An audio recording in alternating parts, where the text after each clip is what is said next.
Musically and sonically, this album is much different than Sugarland, I feel. I think if one is going to record a solo album and it sounds just like your ensemble work, what is the point? You know, don't just record the same music and put a different name on it. That's silly. I wanted it to be different, and artistically, I was already in that space to have it be different. And I think just by the nature of doing a solo project versus an ensemble, the nature of collaboration itself is that you influence and you inspire each other, and that influence might shape and change a choice that one might make as you engage in that dance. But solo, you're really, you know, it's more intimate, it's more personal, it's more about what you might want to do and say as an artist. And along with that comes some vulnerability, though. I think, you know, I've said that this album is my most intimate and most personal on a lot of levels, and that being the case, there are some different vulnerabilities with that, but that's real and that's life, and that's brave.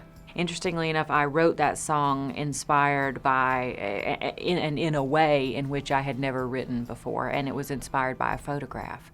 I have a friend, my friend Sally Taylor, she's doing an art project called Consensus, and it is basically like an artistic version of the game Telephone or Gossip. Do you remember that game where you all sit in a circle and there's one message and it gets passed around and you see by the end if it remotely resembles anything to the original message? Well, she's doing that with art and all across different mediums. She is started with a photograph. The photograph was sent to a songwriter, in this case where this photograph was concerned, me.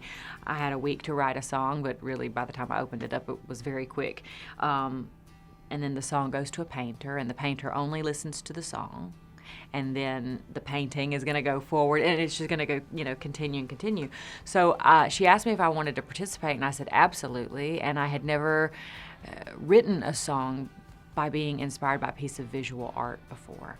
But I loved it, and what it allowed me to do, I think, is get out of my own way and tell the story that the photograph was telling, as opposed to something that I might have, wanted to say or pulled out of the air myself. So I had a lot of fun writing that song. It was a beautiful photograph of this autumnal scene, a road, a winding road that, went off into the distance with these beautiful, beautiful boughs of these trees with the leaves coming down, and vibrant reds and oranges, and it looked nostalgic, and that was the song. I sat down and the song came really quickly for that one. Working with Rick Rubin on this album was liberating and exciting and sometimes terrifying and cathartic, and also at the same time very safe and warm and collaborative. He is a lovely man. He is very kind, and I felt really, really safe with him to be able to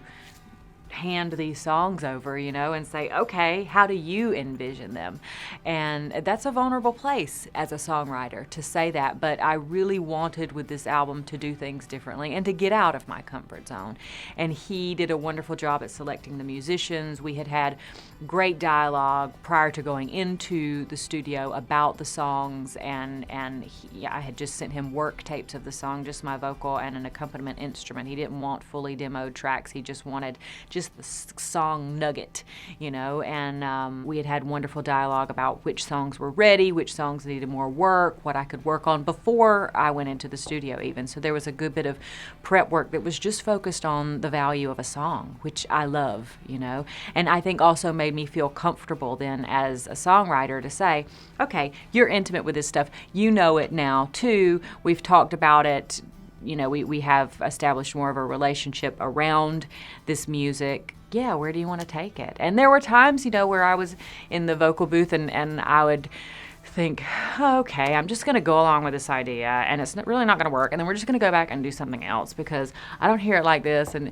but I would go with the idea, and then actually it would end up way better than how I would have originally envisioned it anyway, which I think is the mark of a good producer, and he did a great job at I think really making me feel safe to be able to say, let's shake it up, get out of my comfort zone, do something different, try it in a way that I may have never done it before. Right now I'm focusing on, this solo project and super excited about it. And at the same time, I love that people have been connected with Sugarland, because I am too. I have said it like this, I didn't want to do a solo project out of a dislike for Sugarland. I love that music. I love what we've done in that project. I love what I've done in that project. And yet, at the same time, there's something else that I think I need to prove to myself, and that I want to share something different with my fans too. So right now it's open-ended, and we'll see where our separate roads take us. And when we come back together, when that time comes, we'll be better for it.